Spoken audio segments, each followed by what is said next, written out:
अवतार का रहस्य, अध्याय एक सवाल और एक शाम। मेरा नाम मनीष है। मैं उन लोगों में से हूं जिन्हें हर बात का जवाब तुरंत नहीं चाहिए होता, लेकिन सवालों को अपने अंदर ज्यादा देर तक दबाकर भी नहीं रख पाता। कई बार ऐसा होता है कि दुनिया किसी बात को मान चुकी होती है और मेरे अंदर से एक छोटी सी आवाज पूछती है, लेकिन क्यों? शायद यही क्यों इंसान को बाकी जीवों से अलग बनाता है, क्योंकि विश्वास करना आसान है लेकिन समझने की कोशिश करना मुश्किल। मैंने बचपन से भगवान, धर्म, कथाएं और पुरानी सभ्यताओं की बातें सुनी थी।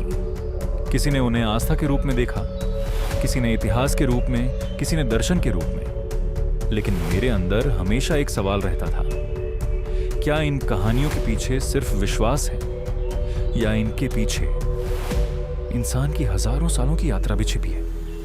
इन्हीं सवालों के साथ मैं उस शाम नदी के किनारे बैठा था।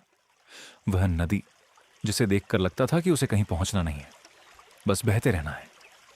सूरज धीरे धीरे डूब रहा था, आकाश के रंग बदल रहे थे, पानी की छोटी छोटी लहरें किनारे को छूकर वापस लौट रही थीं, जैसे कोई बात कहकर फिर चुप हो जाती हो। नदी के किनारे एक विशाल पत्थर था। मैं उसी पत्थर से पीठ टिकाकर बैठा था। हाथ में कुछ छोटे छोटे कंकड़ थे। मैं उन्हें उठाता, कुछ पल देखता और फिर नदी में फेंक देता। छपाक, एक छोटी सी आवाज, फिर कुछ गोल लहरें, फिर वही शांति। शायद मेरे सवाल भी ऐसे ही थे, मन में गिरते थे, हलचल करते थे और फिर किसी बड़े उत्तर में खो जाते थे। तभी मेरी नजर सामने पड़ी। उसी विशाल पत्थर पर कोई बैठा था, पीतांबर पहने, चेहरे पर एक शांत मुस्कान, हाथों में बांसुरी और आंखों में ऐसी गहराई जैसे उन्होंने सिर्फ समय को गुजरते नहीं, समय को बनते हुए देखा हो। मैं कुछ क्षण उन्हें देखता रहा। मन ने कहा, यह कौन हो सकते हैं? लेकिन हृदय ने बिना किसी तर्क के उत्तर दे दिया। मैंने धीमे से कहा, माधव। उन्होंने मेरी ओर देखा, जैसे उन्हें मेरा नाम पहले से पता हो। हाँ मनीष। मैं थोड़ा चौंक गया। आप मेरा नाम जानते हैं? वह मुस्कुराए। मनुष्य को हमेशा लगता है कि पहचान नाम से शुरू होती है, लेकिन कई बार पहचान सवालों से होती है। मैं कुछ बोल नहीं पाया। फिर हमेशा की तरह मेरे अंदर का सवाल जाग गया। मैंने कहा, एक बात पूछूं? उन्होंने बांसुरी को हाथ में घुमाते हुए कहा, तुम मनुष्य जब कहते हो एक बात पूछूं, तब अक्सर उसके पीछे पूरी एक किताब छिपी होती है। मैं हंस पड़ा। शायद आज किताब थोड़ी लंबी हो सकती है। तो फिर बैठो, नदी के पास समय थोड़ा धीमा चलता है। मैंने उन्हें देखा। आपको बुरा नहीं लगता अगर कोई इंसान आप पर सवाल करे? उन्होंने नदी की ओर देखा। नहीं, क्योंकि सवाल करने वाला कम से कम खोज तो कर रहा होता है। मुझे चिंता उससे होती है जो बिना समझे मान लेता है और बिना जाने दूसरों को गलत ठहरा देता है। मैंने एक कंकड़ उठाया। तो फिर मेरा पहला सवाल सुनिए। वह मुस्कुराए। लो, शुरुआत हो गई। मैंने कंकड़ नदी में फेंका। छपा।